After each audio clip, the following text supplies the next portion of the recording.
Bueno, buenas noches. Primero, gracias por la invitación.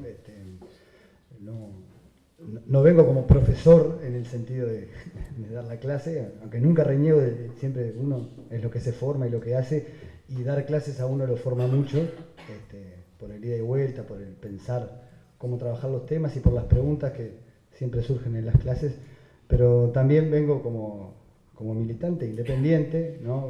Muy honrado y agradecido de poder compartir con militantes del día a día. Lo mío siempre fue muy barrial, en el comité y eso, nunca tuve militancia orgánica, pero siempre creo que estuvo en parte de ese querer ser profesor de historia, también la búsqueda de entender con la historia la política y ayudar en la política. Por tanto, veo esto como una muy linda oportunidad de intercambiar, tirando arriba de la mesa con ustedes, diferentes reflexiones que uno ha podido ir ganando en la medida que, como les decía, vas dando clase, vas leyendo algunas cosas nuevas, podés estudiar algún material que desconocías de repente y te ayuda a mirar mejor, pero siempre en eso está como la inquietud por entender mejor qué está pasando y poder contribuir. Lo que les quiero decir es que no es una mirada academicista. No comparto que haya una diferenciación, hay gente que sí, entre lo académico y la militancia social. Como decía Marcos, por supuesto que para militar hay que estudiar sin ser un ratón de biblioteca, y que, bueno, los intelectuales que solo están para lo académico, hay un submundo, quizá algunos lo conocen, universitario, etcétera, ¿no? De congresos, ponencias que se autoleen, pero que no tienen un impacto social. Bueno, yo si bien lo conozco, me gusta mucho más este mundo, y bueno, la idea era compartir con ustedes algunos puntos, perdón, algunos puntos de la historia del Uruguay en la región. La síntesis que proponía Marcos, yo la suscribo totalmente. No sé si tomaron apuntes, aunque dije que no era una clase, pero decir, porque los periodos históricos que él marcó son muy claros, y los problemas totalmente compartibles. Voy a dejar pendiente una discrepancia ahí con la última visión de Caetano de cuando nos fue bien, pero no, la dejo para el final, porque quería ir primero a lo que decía, está lleno de Marcos esto, de las raíces, ¿no? Yo pensé 1, 2, 3, 4, 5, 6 titulares como para discutir, y a partir de eso, más o menos, me habían dicho que teníamos 40 minutos para la presentación, y después hacer un ida y vuelta, ¿tá? Entonces, la idea no es una cronología, ¿no? Eso se puede encontrar, aparte ya con la presentación de Marcos en eso estamos claros, sino ir viendo problemas, sí, en un orden temporal, desde los orígenes a nuestros días. El primer punto que... hay un puma ahí que no sé cómo les pega a los muchachos que están del costado, pero el primer punto que me marqué, que me parece clave para nuestra identidad histórica, que debe ser plural, por supuesto, y no cabe un solo relato, pero es revisar el relato sobre los orígenes, cambiando la mirada y vernos, no habíamos hablado antes, como un país de frontera. Yo creo que ese concepto es fundamental. Yo hacía referencia allí al clásico trabajo de Brusquera, Melonio y Reyes Abadí, que se llama Banda Oriental, Pradera, Frontera, Puerto, ¿no? Pero porque hay varios elementos que son como súper importantes en esa condición. ¿Qué es lo que golpea ahí? Más lejos, capaz. Ahí va. No sé, ¿se escucha bien? Así está. Porque la idea de frontera, lo que nos tiene que hacer cambiar, primero que nada, es cómo nos imaginamos el proceso de poblamiento, ¿no? Uno siempre atribuye a los demás ciertas suposiciones, ustedes disculpen si no las tienen, pero en general, y claro, uno parte primero de cómo lo entendió uno, tendemos a mirar desde el sur la evolución de nuestro territorio. Es más, cuando se usan los mapas de poblamiento, se arranca, ¿no? Bueno, a veces se menciona Colonia, Montevideo, que se va poblando hacia el norte, y en realidad la historia colonial arranca desde el Paraguay. Es decir, el primer centro colonizador en esta región fue Asunción. Es decir, yo no voy a hacer todos los detalles, aparte son divertidísimos, pero la idea es tirar títulos, ¿no? La fundación de Buenos Aires, esa de 1536, fue en realidad un campamento fallido porque lo sacaron a flechazo los indios, Pedro de Mendoza se tuvo que volver que estaba enfermo, terminaron remontando el Paraná, y en Paraguay, donde encontraron comunidades indígenas con un desarrollo de la economía agraria en donde establecerse, se puso la base de colonización, ¿no? Desde donde se desarrolló todo el proceso. Yo sé que es re viejo, ¿qué tendrá que ver? Pero me parece que tiene que ver en que nuestra identidad es mucho más americana de lo que vemos a primera vista desde el sur, ¿no? Desde Paraguay, desde Asunción, se desarrolla la colonización. Incluso la verdadera fundación de Buenos Aires, la de 1580, se hace, ¿no? Juan de Garay viene desde Asunción, ¿no? Y funda porque la idea era tener como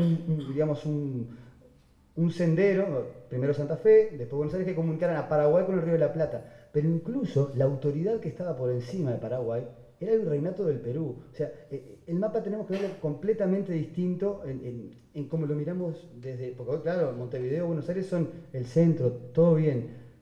Pero nuestra región, y ahora específicamente nuestro territorio, se constituye en un polo de interés económico, social, demográfico, a partir de transformarse en, bueno, esto de también banda pradera, frontera y puerto, ¿no? En la banda vaquería, cuando, es decir, la introducción del ganado, que todos sabemos, de Hernandaria, bueno, ya sé que lo saben todos, pero Hernandaria viene de Paraguay también, es porque, ¿qué ven acá? Mirado desde el norte, se va, allá en el sur hay tremenda pradera, hay gente suelta, no sé qué, pero puede crecer pila de vaca, porque era el reservorio alimenticio del desarrollo colonial central que era Asunción, junto con lo que va a venir después, que me parece re importante tenerlo en cuenta, los pueblos misioneros.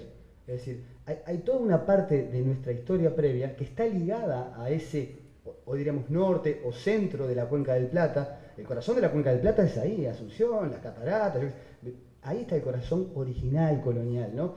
Entonces, ¿qué pasa? Nuestro territorio es frontera, no solo frontera entre Portugal y España, ¿no? Sino que es frontera de la región, entre los portugueses que avanzan con los bandeirantes, porque claro, después se vuelve muy rico el territorio, ¿no? Y hay poca gente, ¿no? Vienen para acá, pero también los que están del otro lado del río, el litoral que trata de sacar provecho, y las propias misiones jesuíticas, que yo creo que hay que recordarlas mucho, y hay que estudiarlas capaz un poco más, porque hasta el Río Negro, mirado desde el norte hasta el Río Negro, el territorio era de la estancia del Yapeyú. Capaz que esto le suena porque a Artigas lo mandaron a gobernar el Yapeyú cuando el éxodo, ¿se acuerdan? Porque se tuvo que, porque, bueno, los líos entre Buenos Aires y España. Es decir, era territorio misionero, la mitad de nuestro territorio, ¿no? Y varios de los poblados, entre ellos Paysandú, sus primeros asentamientos son de indígenas guaraníes católicos dentro del programa de las misiones, ¿no? Y eso bueno, y ¿dónde pone el gobierno Artigas? Sé que todos lo saben, pero lo pone allá, cerca de todo. Tenía mucho más población, por ejemplo, las misiones, que las ciudades del sur. En algún momento, los 30 pueblos misioneros, digo, en algún momento, hacia 1750 va a ser el ocaso, esto, no importa la fecha, pero tienen casi 80.000 habitantes. ¿Ah? Son el centro económico, autárquico, con otro sistema económico, con un sistema mezcla de religioso y que hay que usar los términos con cuidado, ¿no? Pero tenía un poco de comunitario. Metol decía que las misiones eran muy católicas. Sí, Metol grande. Las misiones eran muy colectivistas para la gente católica y muy católica para los comunistas. O sea que entonces nadie la estudiaba mucho ya porque en el siglo XX como quedaron... Pero fueron todo un proyecto que claro, después por diferentes factores de intereses locales y también de las monarquías europeas que en su proceso de modernización quieren sacarse a la Compañía de Jesús del medio, que tenía un poder en sí mismo, porque la Compañía de Jesús dependía del Papa, no dependía de ellos. Bueno, les hacen la guerra y las exterminan a las misiones, pero yo me emociono un poco, el derrame demográfico de la derrota de las misiones, en 1750 hay la famosa guerra guaranítica, que es parte de nuestra historia, pasa que nunca la contamos. La gente que escapa de ahí, todo, se la quedan los brasileños, y algunos administradores las privatizan, después la corona española las que quedan de este lado. Muchos se vienen a vivir acá al norte nuestro, porque nos los persiguen, porque saben por su educación y su formación social trabajar la ganadería, trabajar la agricultura. Yo tuve oportunidad en un momento de trabajar algunos censos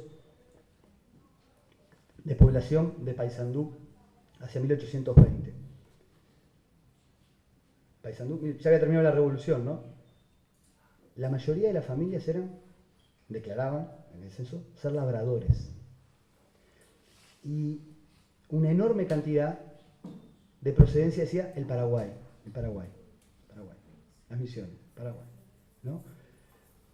Y ya había pasado la revolución, la invasión portuguesa, no tenemos censos de antes, pero todos ustedes han recorrido el interior y saben que cuando uno va al norte del Río Negro, la mixtura, no solo étnica, sino también de tradiciones, ni que hablar la nomenclatura, es decir, somos mucho más, por eso yo decía que la síntesis de Marcos es buenísima, ¿no? Es decir, somos mucho más que los barcos y los inmigrantes. En nuestras raíces, porque si reivindicamos el artiguismo con todas las cosas que se pueden estudiar y cuestionar, el artiguismo tiene tremenda base misionera, y no voy a lo religioso acá, sino que los que peleaban, Andresito Guacurarí fue el único gobernante indígena en esta región, ¿no? Mientras estuvo el periodo revolucionario, y era representante de esa construcción económico-social derrotada en el siglo XVIII, pero que con la vuelta de la revolución tuvo también como un momento de renacer, de una nueva esperanza de un proyecto político que tuviera en cuenta los derechos de los indígenas integrados y también culturizados en el sentido de imposición cultural de una religión. Por supuesto, los procesos no son neutros, pero ahí hay toda una cuestión de nuestro pasado que me parece que es re interesante no perder de vista, ¿no? Porque creo que en la visión en extremo sureña o montevideana nos hace como, yo te voy a citar todo el tiempo, pero mirar demasiado para afuera. No estoy haciendo la canción Maldición de Malinche y todo eso en una versión simplificada, pero la visión sureña nos hace perder de vista a veces que formamos parte de una cosa más grande, ¿no? Porque somos una frontera, en el sentido de un lugar vivo, de un lugar que no hay montañas, no hay accidentes geográficos relevantes, estamos mucho más integrados a la región, ¿no? Obviamente que esto tiene una dificultad en la construcción de los discursos nacionalistas. Es decir, cuando uno va a hacer la historia del Uruguay, entonces meter todo esto es re complejo. No pasa lo mismo con la independencia, y si fue independencia o no, porque el discurso nacionalista tiene que crear un nosotros más homogéneo, ¿no? Y en algunos momentos ese discurso nacionalista homogeneizador fue descartando la presencia de indígenas, la presencia de lo católico, la presencia de otras regiones, de lo paraguayo. A mí me llama horrible la atención cuando alguien en Uruguay dice boliviano como los porteños discriminando a los... ¿no? Bueno, Uruguay es un nombre indígena, ¿no? ¿Te diste cuenta? Pero bueno, eso es un tema, me parece que para trabajar también desde la historia, es decir, tener presente cómo el ser un territorio de frontera, de alguna manera, nos da globalmente una composición demográfica e histórica diversa, americana, que americana también quiere decir con cosas europeas. Lo americano no niega lo europeo, es una palabra que viene de Europa, hay un choque cultural ahí que genera una síntesis nueva, y creo que ese es un aspecto central. Lo otro que me parece interesante de la historia de la frontera es que también el ser un territorio de frontera nos dio la oportunidad de poder desarrollar una de las propuestas más igualitaristas en el momento de la revolución. Me acerqué mucho. Hay una expresión ahí que quiero compartir que me parece que es muy buena de un historiador que también citaba Marcos, que es Tulio Alperín. Alperín es un historiador argentino, bueno, falleció el año pasado, ha escrito una historia contemporánea de América Latina muy buena, pero tiene un libro que se llama Guerra y Revolución en el Río de la Plata, que es súper recomendable. A veces es un poco denso Alperín porque empieza a escribir y no te cita nunca una fuente, pero tiene algunos descubrimientos sobre la dinámica histórica de nuestra región muy buenos. Y él dice que tanto nuestra banda, el nombre banda incluso te habla de frontera, como Entre Ríos, parte de Santa Fe, aunque Santa Fe es más agrícola, que había mucho más indios en Santa Fe. Santa Fe tiene una historia riquísima también, muy parecida a la nuestra en muchas cosas. Bueno, y Corrientes eran, él le dice, un Far East, ¿no? En vez de un Far West, un Far East alocado. Porque claro, había poca iglesia, poca autoridad de gobierno, mucho ganado, mucho caballo. Entonces la gente, y no estoy hablando del gaucho idealizado, sino que el paisano, las comunidades que estaban acá, y convivían, y con los bandeirantes que eran una amenaza, entonces había que ser guapo y aguantar, también había que saber cultivar, llevar los ganados, defenderse, pero también las jerarquías sociales, que por ejemplo en una ciudad como Córdoba, como Salta, en la misma Asunción, iglesia, ejército, esas jerarquías sociales que también estaban en el tiempo colonial, lo racial también pesaba. En este Far East alocado, digo, por el movimiento que había de caballos, ganados y gentes, se diluían. Era mucho más llano el intercambio social y por tanto eso explica de alguna manera que, te vuelvo a citar, te dije, pero el federalismo surge acá, y esto no es para sacarse la chapeta, los uruguayos hicimos el federalismo, pero Buenos Aires larga la revolución, este es el segundo punto, federales y unitarios en la revolución, ¿no? Porque se atan las cosas. Buenos Aires larga la revolución, el sector criollo, patricio, con una propuesta de soberanía, muy timorata, porque eran épocas bravas, había amenaza de que volvieran los monarcas porque estaba por ser derrotado Napoleón, todo, está. Pero la propuesta, incluso la de Mariano Moreno, que es uno de los que se propone que Artigas sea el líder en esta banda del levantamiento, la propuesta era centralizadora. Y ojo, nosotros porque somos uruguayos, lo vemos del otro lado y parte de nuestra identidad siempre es no ser igual que los argentinos, que es un tema complejo, pero vemos al federalismo como más bueno. Y yo digo que hay que entender un poco al centralismo. El centralismo lo habían aplicado los jacobinos en la Revolución Francesa.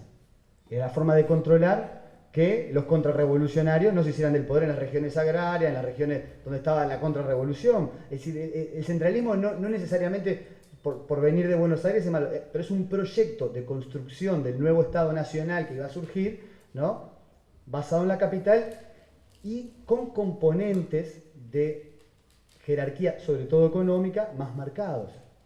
Entonces, ¿qué pasa? De este lado, no solo de este lado, pero como nuestro territorio tiene un puerto alternativo y a su vez tiene una capacidad militar muy importante por toda esta gente que vivía, que venía del norte, que Artigas logra movilizar, se empieza a hacer una propuesta opuesta, es decir, no, nosotros lo que queremos es que cada pueblo tenga soberanía. ¿Ustedes se acuerdan? Es un detallecito, pero no es menor, el plural en la soberanía particular de los pueblos de Artigas, justamente era una reivindicación, no quiero ser polémico, pero bueno, casi ultra. Artigas era un ultra, porque después igual le tenía que pedir plata a Buenos Aires para hacer la guerra. Es complicado el tema, porque hay que estudiar así. Pero lo que quería es, no pueden mandar solo de Buenos Aires. Y acá, la experiencia social, económica del Far East alocado, lo que había hecho es, bueno, poblaciones mucho más cercanas al republicanismo, ¿sí? La tradición nuestra junta esto de ser frontera, y vieron que en Uruguay no nos gusta mucho la autoridad, la jerarquía, la distancia, no, es decir, somos todos ciudadanos, ¿no? Eso tiene una raíz por allí también, ¿no? De que cuando se logra elaborar un proyecto político alternativo al centralismo porteño, el federalismo en aquella época era sinónimo de democracia, no era solo sinónimo. Hay un trabajo muy bueno de una historiadora relativamente joven, de Inés Cuadro, que habla sobre la historia del concepto de democracia. Y claro, en aquella época, en Buenos Aires, combatiendo a Artigas, federal y democracia era igual a anarquía, ¿no? Porque claro, porque participaban todos. participaban los indios. Entonces, es decir, ese componente del FARC Izalocado de Frontera, traducido políticamente en el momento de la revolución, llevó a una propuesta muy radical. Yo dije ultra a propósito, porque creo que lo más interesante para observar de todo aquel proceso es que es muy difícil construir un equilibrio en la región, es muy difícil, entre la soberanía particular de los pueblos y la construcción de un Estado común. Ese equilibrio, cuando se pierde, es ganancia para el vecino más fuerte. En este caso, ustedes lo saben en la historia, quien siempre se terminó aprovechando de este desequilibrio entre centralismo y federalismo terminó siendo el imperio primero portugués y después brasileño, ¿tá? Porque hay una historia ahí que parece casi, no sé, tendría que haber algún día cine uruguayo otra vez y una película buena de Artigas, pero porque lo que pasa es que el federalismo empieza a pegar en todas las provincias. La idea de soberanía particular, todo eso, lo agarra Córdoba, lo agarra Santa Fe, todo, ¿no? Y empieza una guerra, ustedes todos lo saben, la guerra entre federales y unitarios ya arranca del 16 al 20. Y en el 20 Buenos Aires es derrotado por los federales. El federalismo, bueno, sé que están bastante al tanto, pero en Argentina la reivindicación actual de Artigas en muchas provincias tiene que ver con esto. Porque no es un tema que se acabó y solo es del pasado, ¿no? Es decir, bueno, ¿cómo distribuimos los poderes, las riquezas generadas por toda la nación, federal o unitariamente? Bueno, pero en ese momento que el federalismo le gana a Buenos Aires, ese momento donde la banda oriental es completamente ocupada por los portugueses, ¿no? Entonces hay como una paradoja ahí de la historia en que nuestra región agitó mucho y bien, igualitariamente y con propuestas, pero a veces fue tan... esto es todo para opinar, ¿no? Pero Artigas era muy testarudo. Su visión geopolítica era casi... Hay una expresión de Vázquez Franco, que Vázquez Franco a veces le dan para atrás, pero hay que leerlo, porque vieron que, bueno, una vez salió en El Origen y parecía que fuera un loco, ¿no? Es un historiador muy serio, tiene una visión un poco distinta al común, pero hay que leerlo. Él dice, Artigas era porteñofóbico, ¿no? Entonces, es decir, las instrucciones del año 13 son el primer ejemplo de porteñofobia, y la porteñofobia daña la integración regional. Hay que saber cómo son los porteños, no todos los porteños son iguales, pero creo que es una lección para aprender. Vos no podés estar totalmente mal con Buenos Aires, no quiero decir que con esto tenés una actitud servicial y nada que ver, tenés que saber eso, que no podés perder el equilibrio, ¿no? Y cuento un detalle, yo sé que dije que no iba a hacer mucha anécdota, pero hay un momento muy fuerte, por lo menos a mí me resultó fuerte a la hora de entender esto, y es que cuando Artigas le dicen para que vuelva al sitio, al segundo sitio de Montevideo, por Montevideo seguía en manos de los españoles, en el 13 vieron, y finalmente a los españoles los sacan los porteños de Montevideo, por un tema de interés, pero también, bueno, porque no había países ahí, éramos todos más o menos lo mismo con diferentes facciones. Artigas dice que vuelve, el documento se llama Precisión del G, capaz que ya lo leyeron y todo, pero se queda en Durazno. Dice, tiene pila de gente para pelear, pero yo vuelvo, sí. Pero sacan a Zarratea, era el malo, ¿no? Como le decía a Cristina a la nena en la escuela. Zarratea porque había hecho lío en los campamentos allá en la Yui. Saquen a Zarratea, me reconocen a mí como jefe de las tropas sitiadoras y me mandan 300 fusiles, 2.000 caballos, y le pide recursos a Buenos Aires. ¿Por qué? Capaz que me puse demasiado detallista, pero a mí lo que me llama la atención siempre de ese documento es esa cuestión del equilibrio. El tipo está reivindicando la autonomía, el poder local, pero también está diciendo, dame plata para pelear, porque Buenos Aires tiene mucho más recursos que nosotros. Y esa situación de Uruguay, poner Uruguay, pero nuestra región no se abastece sola. Esa debilidad que tenemos, como nuestra escala lo marca, por muchos motivos, nos genera una tensión que hay que saber manejarla y negociar, y me parece que es una cuestión importante a ver.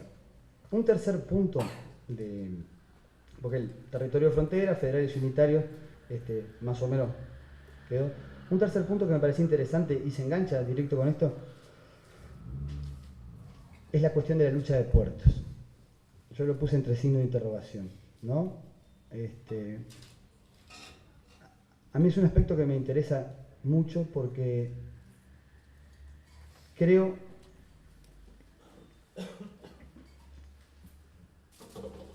por algunos episodios recientes, 2 o 3 años atrás, creo que se utiliza con cierta rapidez el término, como que históricamente Buenos Aires y Montevideo son enemigos, históricamente ellos nos hacen daño. El discurso también de la... Bueno, ese no es de la lucha de poder. El discurso de la victimización también, ¿no? De Uruguay bueno y porteño malo. Que en parte es una construcción del relato nacionalista. Es una construcción del relato nacionalista y que creo que debe analizarse de otra manera. Esto yo sé que es polémico, pero bueno, la idea es compartir, no es absoluto, pero yo lo he ido estudiando y no me da. ¿Qué es lo que no me da? Miren, hay un tema bien interesante y es cuando arranca cierta rivalidad portuaria, sobre todo eso se puede observar un poquitito antes de la Revolución, quizá ustedes lo recuerden, en 1808 se crea una junta en Montevideo que pide poder comerciar directamente, no sé cuánto. Bueno, los integrantes de la junta tenían casas comerciales en Buenos Aires y en Montevideo. Y casi todos eran comerciantes españolistas, que lo que querían era tener acceso privilegiado a los digamos, permisos comerciales de la corona. ¿Tá? Y en cada instancia que uno después empieza a estudiar las rivalidades comerciales, lo que encuentra es que los voceros de esas rivalidades tienen intereses económicos en los dos márgenes del Plata. Incluso yo me acuerdo que hace poco, no sé si lo siguieron aquel tema, pero justo venía a cuento de esto, saltó todo el problema del puerto de Montevideo en el Mercosur y que Argentina no dejaba que saliera más por acá, no sé si se acuerdan de eso. Y los que protestaron fueron los comerciantes. ¿Se acuerdan de eso? Los que protestaron fueron los comerciantes argentinos, porque salían por acá sin pagar impuestos. Esto lo están grabando, qué vergüenza. Porque yo igual escribí un artículo de esto, no es que tenga... No, pero a veces me parece que decirlo. Y Uruguay no había ratificado el acuerdo de puertos del Mercosur. Porque Montevideo muchas veces también se benefició de cierta liberalidad con la que se manejaba, y no solo en los puertos, pensemos en los bancos. Tenemos una tradición ahí de la que por lo menos yo no creo que tengamos que estar orgullosos. Ha sido un artilugio económico, comercial, financiero, pero Montevideo muchas veces es una plaza que tiene un gran desarrollo comercial y financiero de, entre comillas, ¿no? Lo que no declaran los porteños. O sea que ahí estamos beneficiando a los porteños. No quiero hacerlo nacionalista, pero digo, como que se da vuelta ese discurso, ¿no? En la medida que uno empieza a estudiar quiénes son los actores beneficiados de cada política, ¿no? Que no podemos perderlo de vista en la historia. Y el discurso nacionalista a veces lo que hace que los personajes sean como si los países fueran antropomórficos, ¿no? O los puertos, ¿no? Son dos ahí, uno grande y uno chico y se ve. Y no es tan así. Y me parece interesante observar esto otro. Yo cuando escribí un capítulo en un libro sobre la historia económica de Uruguay y Argentina, siempre tuve esta percepción. O sea, que, viste, cuando ordenás lecturas empezás a ver, pero esto se repite, ¿no? Montevideo históricamente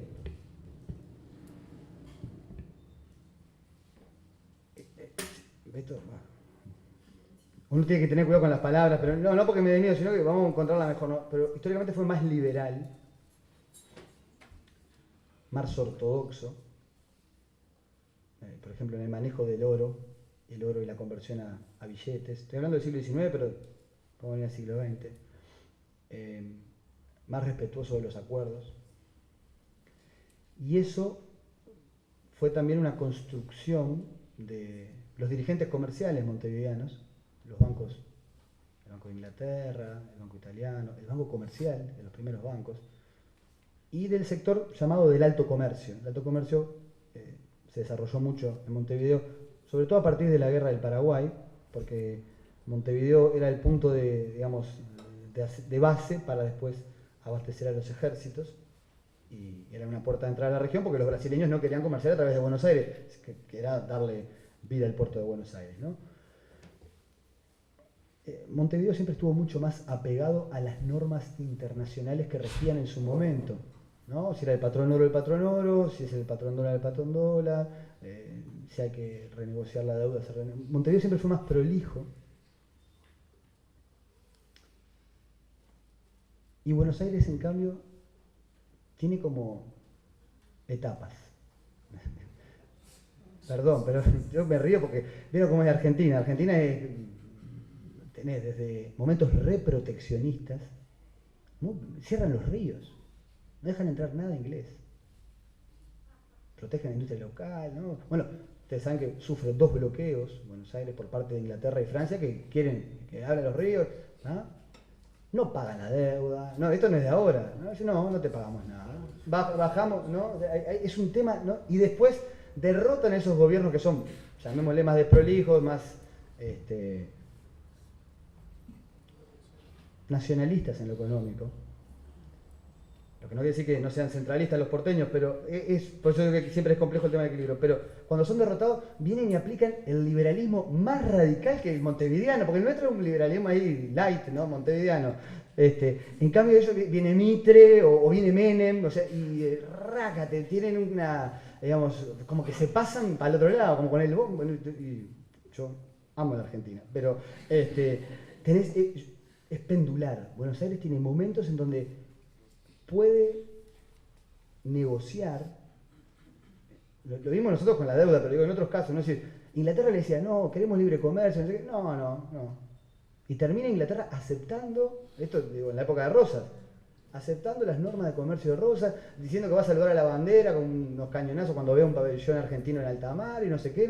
Le acepta las condiciones, le rebaja los títulos de deuda que tenía el Banco de Inglaterra en Buenos Aires y lo acepta Inglaterra.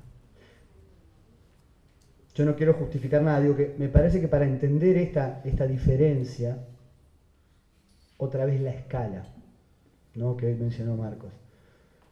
Montevideo y nuestro mercado no se puede dar el lujo, porque es muy chiquito, porque depende mucho del exterior. En cierto sentido, nuestro liberalismo comercial es mucho más dependiente de que el mundo nos acepte, y cuando quedamos, ¿no? Solos, sin vincularnos con la región en un sentido de integración profunda y no solo de que los comerciantes de Argentina traigan sus cosas para acá, tenemos que apegarnos mucho a esas normas ultraliberales, ¿no? Me parece que va más por ahí la diferenciación, ubicación geopolítica y escala de mercado, que por un relato nacionalista. No, los porteños nos quieren perjudicar. Yo digo siempre lo mismo. El país que productos con mayor componente de mano de obra y tecnología nos compra es Argentina. Nos quieren perjudicar siempre. Pasa que el relato, y yo lo veo mucho, yo participo en los medios, me parece re importante, ¿no? Pero el relato rápido y lo que suena, lo que tiene gancho, muchas veces va más por un lado de decir otra vez la lucha de puertos, ¿Qué lucha de puertos? No hubo lucha de puertos. En realidad lo que ha habido es una interacción diferente de intereses comerciales en 2 puertos que son distintos. Hay una frase muy linda también, que creo que tenemos que dimensionarla.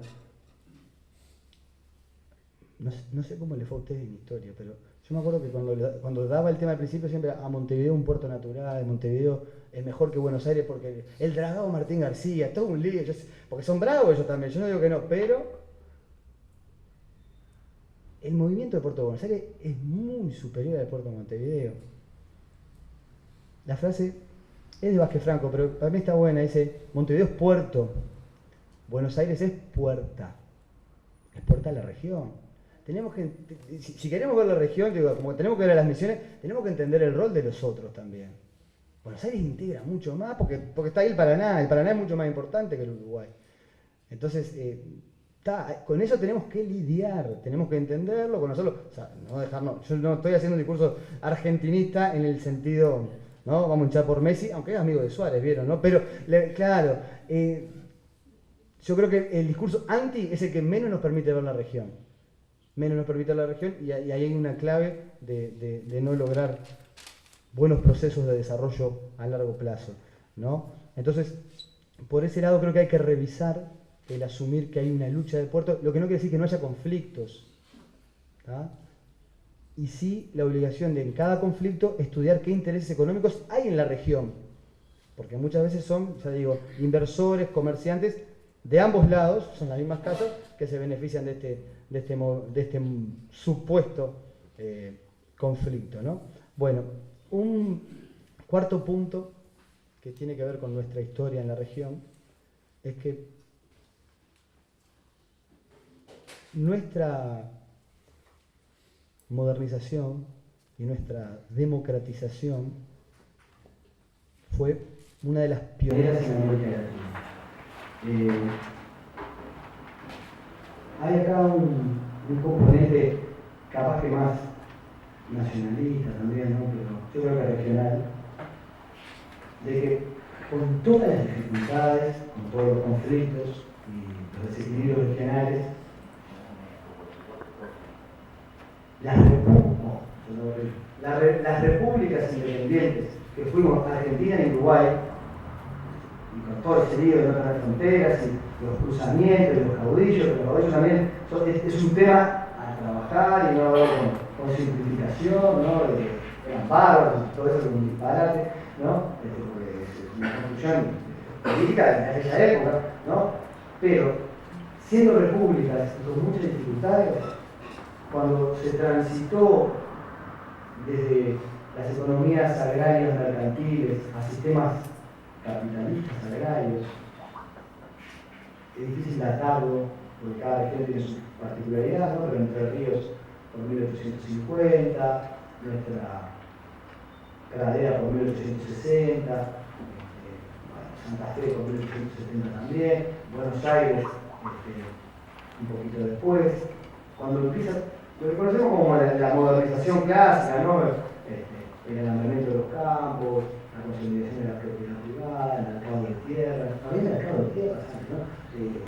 La mejora de las razas, bueno, el desarrollo de las comunicaciones, todo eso se dio rápidamente con un proceso de democratización, que no fue por arte de magia, ni mucho menos, ¿no? Fue un proceso de democratización que costó tiempo, que supuso también luchas, ¿no?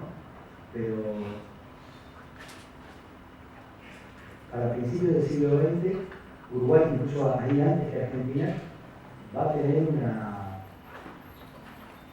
construcción política, no digo que no es igualitaria ni nada, ¿no? Pero muy integradora de los diferentes sectores sociales, sobre todo a nivel urbano, ¿no? Pero, digamos, la modernización, la incorporación de Uruguay al esquema internacional de la división del trabajo, de las ventajas comparativas, que también vino acompañada de la fuerte inmigración, dio como resultado, no todo lo hizo el vallismo, por supuesto, pero es un momento de génesis de un nuevo republicanismo, otra vez, ¿no? Ahora no es el republicanismo a caballo, pero están los movimientos obreros, las ideas anarquistas y socialistas que llegan, pero a la par de eso, yo digo que por eso tenemos que integrar el relato histórico, está la revolución de Sarabia, que no es ajena a todo esto, porque es una revolución que pierde pero gana, y en algunos aspectos la revolución de Sarabia lo que reivindica es más moderno que lo que practicaban los gobernantes del Partido Colorado en su momento a nivel electoral. Democratización no es solo derechos laborales, también que se va a reformar el sistema electoral, y Uruguay va a pasar a tener, con todas las particularidades que se pueden politizar, pero en América Latina ningún país tenía un régimen electoral con tanta asiduidad y participación sin que fuera obligatorio como en Uruguay. Y eso era porque blancos y colorados, bueno, también después aparece el Partido Socialista de Leyes, se incorporan a la vida del debate político, de la discusión, de la transformación, a través de la democracia republicana, ¿no? Como que a mí me da la impresión de que lo que ocurre a comienzos del siglo XX es como una reformulación de lo que podía haber sido un proyecto republicano igualitario del siglo XIX que no se dio, pero con nuevos componentes y en un marco de mayor desarrollo económico fue posible, ¿no? Y acá voy a marcar un aspecto más, no sé hasta dónde es polémico, pero a mí me llama la atención también. Ustedes saben que Uruguay es considerado uno de los pioneros en seguridad social a nivel mundial. Yo una vez hice un trabajo sobre la reforma de las AFAP, un libro de historia de la seguridad social en Uruguay. Entonces, hay especialistas, de hecho, salados, ¿no? Y todos mencionan que el sistema desarrollado a principios del siglo XX fue incluso ejemplo en el mundo, no sé cuánto. Incluso hubo una cuestión interesante de ver cómo Uruguay también, a principios del siglo XXI, construyó una nueva. Hay ¿no? paralelismos en la historia con los ciclos que se vuelven a dar, ¿no? Pero Uruguay desarrolla ese, no se puede decir estado de bienestar porque no existe el concepto, pero esa institucionalidad que tiene en cuenta a los sectores populares, incluso a los agitadores políticos, y bueno, las cuestiones de género, no se llamaban así, pero el tema de la mujer, la educación, todo eso estuvo en el debate del principio del siglo XX.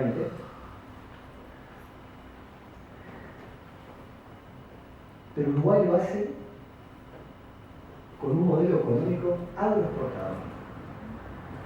Es muy discutible, casi, bueno, te digo que no, pero te digo todo eso. El vallismo no fue industrialista. El vallismo sí desarrolló el rol del Estado como escudo de los pobres, como también servidor público sin fines de lucro. Pero incluso las subas de impuestos, esto está muy estudiado por los historiadores económicos, ¿no? Las subas de impuestos del periodo vallista tienen un fin recaudador, no tienen un fin proteccionista de desarrollar esos productos a los que les pongo impuestos, después pongo industrias acá, no. El Estado se financiaba a través de las aduanas y de la contribución inmobiliaria, de los impuestos indirectos, ¿no? Pero el gran desarrollo de ese sistema más democrático y con seguridad social avanzado fue en pleno desarrollo económico del modelo exportador. Y esto me parece que es muy importante porque no sé cómo lo ven ustedes, pero creo que hay un lastre, ¿no? Una cosa que una mochila que nos pesa, de creer que solo el industrialismo es el camino del desarrollo, ¿no? Los datos históricos muestran que en un momento de éxito agroexportador también puede haber políticas de desarrollo. Y no sé cómo verán los profesores de historia que tengan canales de YouTube en el futuro este periodo que pasó. Yo no sé si Uruguay se industrializó en este periodo. Porque incluso, si ustedes miran los datos del vallismo, crece la industria manufacturera y todo, pero crece un poco para el mercado interno. El gran éxito es la agroexportación, ¿no? Y a veces hay un relato también del desarrollo vinculado a una visión urbana, ahí hay un relato que yo creo que es muy vallista, que hay que revisarlo, y es que el agro es un retraso, ¿no? Y justamente otra vez, lo que hay que volver a encontrar los equilibrios. El agro es la fuente que, con mayor tecnología, con mejores políticas, con mayor eficiencia, mejor distribución, lo que sea, puede ser también una plataforma de lanzamiento para el desarrollo, ¿no? Esto me parece una observación a tener en cuenta. Después, para terminar, casi que de la mano, y yéndonos para el otro periodo, ¿no? Yo me había anotado como quinto punto, eran 7, entonces, con temas, pero ya voy a cumplir con el tiempo. La industrialización trunca sin integración. Este es otro aspecto que para mí es súper importante, que a uno le genera muchas dudas, muchas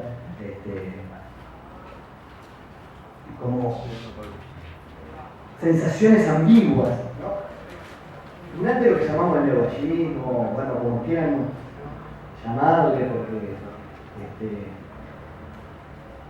atribuir al Luis Valle solo esto es exagerado, pero entre los años 30 y mediados de los 50, Uruguay ahí sí tiene un desarrollo industrial importante.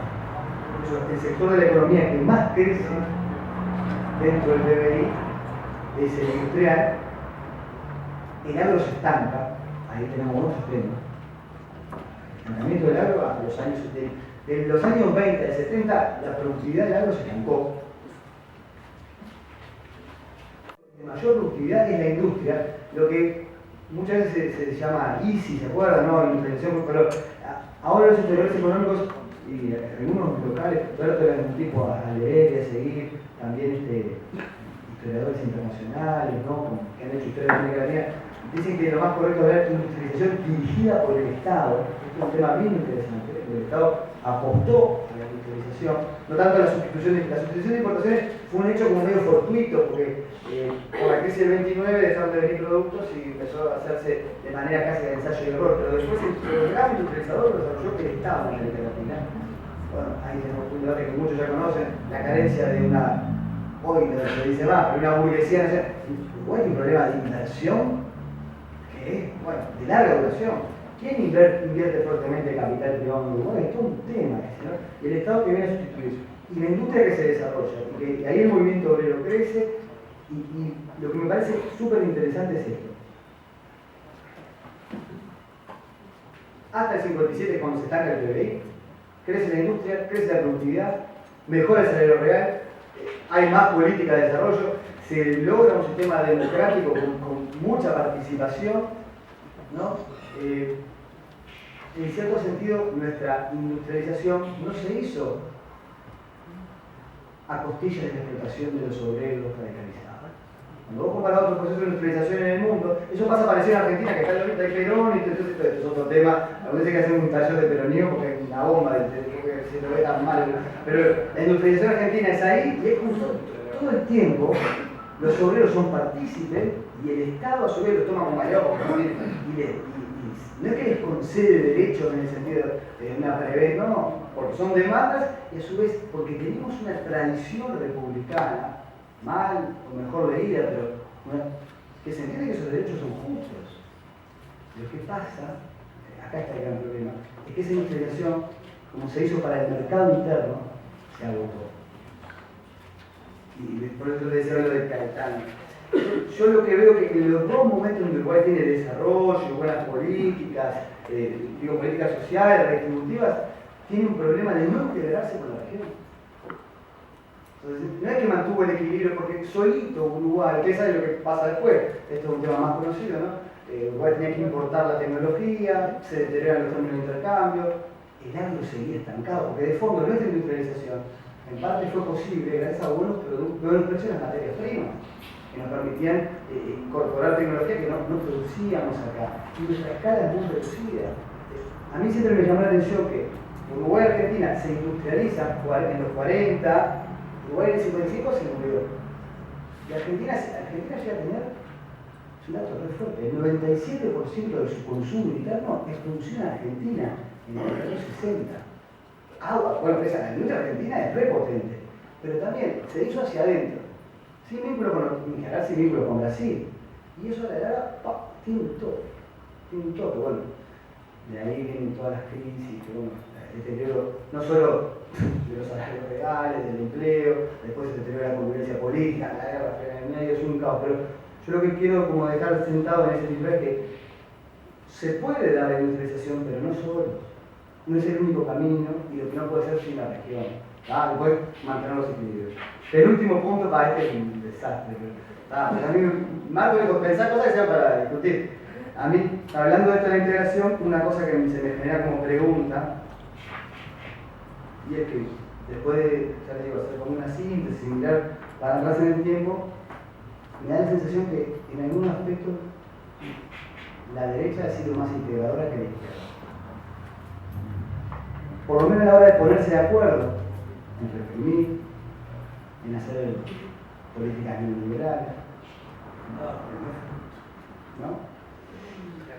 Bueno, sin embargo a la izquierda le cuesta más ser integrador. No digo que no estoy poniendo ni que sea bueno ni malo, digo por qué nos cuesta es una pregunta que yo me la hago y miren que no es, la tengo re clara la integración. Me parece que nos cuesta porque en la integración tenemos que jugar con otras sensibilidades, que no son las de la izquierda, obrero, clase media, urbano, uruguaya. La posibilidad de que las otras izquierdas tienen tipos carismáticos, universitarios. Por más que tenemos también una larga tradición de integrarnos en una izquierda que se ha unido mucho, después a la hora de ver América Latina también nos pesan juegos de esta historia más nacionalista, ¿no? A mí siempre me llamó mucho la atención. Me fui de tema, o sea, es la última, cuando Argentina renacionalizó YPF. Yo lo escribí también, no es que me lo digo acá, no, yo lo escribí, hay más no que otro, no es nada guau, pero sí me llama la atención que salió el equipo económico, fue en el periodo pasado, estaban de gira, a decir inmediatamente que Uruguay estaban en España. ¿Se acuerdan que parte de los petróleos argentinos estaban en manos de compañías españolas que no cumplían con, bueno, y se había dicho, no, en Uruguay nosotros respetamos los contratos, como que ese juego que siempre se da en Uruguay, es decir, los argentinos son unos desprolijos, otra vez la lucha de pueblos, ¿no? Y nosotros, en cambio, yo decía, no, pero ¿por qué no dicen que está bueno que se avance en ese tipo de políticas? Me pareció un comentario integracionista, me pareció un comentario más bien, diría el viejo Marcos, patria chiquita, ¿no? Sí, como marcar nuestro... Y he notado eso también con el fenómeno del chavismo, que muchas veces marcar la diferencia desde la formalidad y de no comprender que, bueno, que quizá el movimiento político tiene todo otro tema, después también tenemos un debate en el caso del chavismo, pero hay que dar con argumentos y tratar de comprender que, bueno, que son distintas y no dejan de ser, como nosotros, diversas las izquierdas en América Latina, y a veces eso creo que nos cuesta un poco, ¿no? Pero bueno, el último apunte era justamente los avatares del Mercosur y nuestro americanismo. A mí me parece que más allá de estas cuestiones que son en parte de sensibilidad, a veces no son del todo racionales, como nos vemos con los vecinos. Me parece que para una mirada de izquierda amplia, democrática, convencida de eso, ¿no? Pero también que quiera el desarrollo, no en el sentido consumista y torpe, el desarrollo en el sentido de que la gente viva mejor y la participación sea más real, la izquierda tiene que apostar al Mercosur. No hay que decirlo con vergüenza, no hay que jugar a dobles, ¿no? Y apostar al Mercosur no es hacer un enano obediente, ¿no? Yo creo que se dieron pasos interesantes en el periodo pasado. Creo que fue tremendamente triste que en el primer gobierno de izquierda estuviera el conflicto de los puentes, porque eran dos gobiernos de izquierda. Después vamos a hablar si el kirchnerismo, esto, lo otro, no es el tema, así, pero como puedo decir, justo que hay un proceso de varios gobiernos de izquierda en la nación, en la región tenemos este clavo de los puentes y la papelera, ¿no? Que aparte tiene que ver con que justo no estamos del todo bien desarrollados, no tenemos inversiones extranjeras, porque si no es que yo lo diga solo en clave de integración. Entonces, me da la impresión de que se puede aprender también de esos errores. Yo creo que el periodo pasado fue muy bueno y hubo apuestas por hacer políticas conjuntas, ¿no? Pero creo que sin caer en idealizaciones, ¿no? La incorporación de Venezuela fue una señal muy positiva. Creo que todavía no se está utilizando en ese juego del tablero de los equilibrios geopolíticos por la situación interna de Venezuela, que es compleja. Digo, uno tiene que...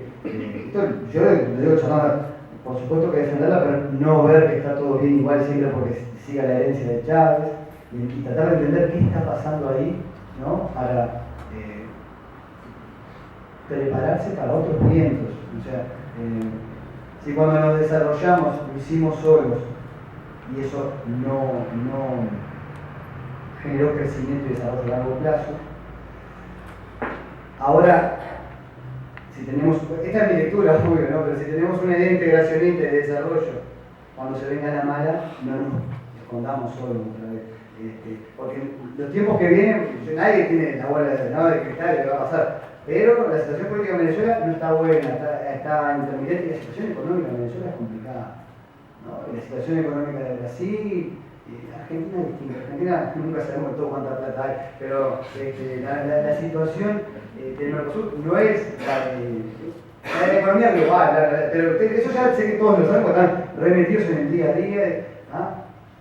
Pero que eso no va a flaquear una cuestión que es más de largo plazo, que es la de la construcción de algo integrado entre la región, porque si no, no vamos a perder otra oportunidad.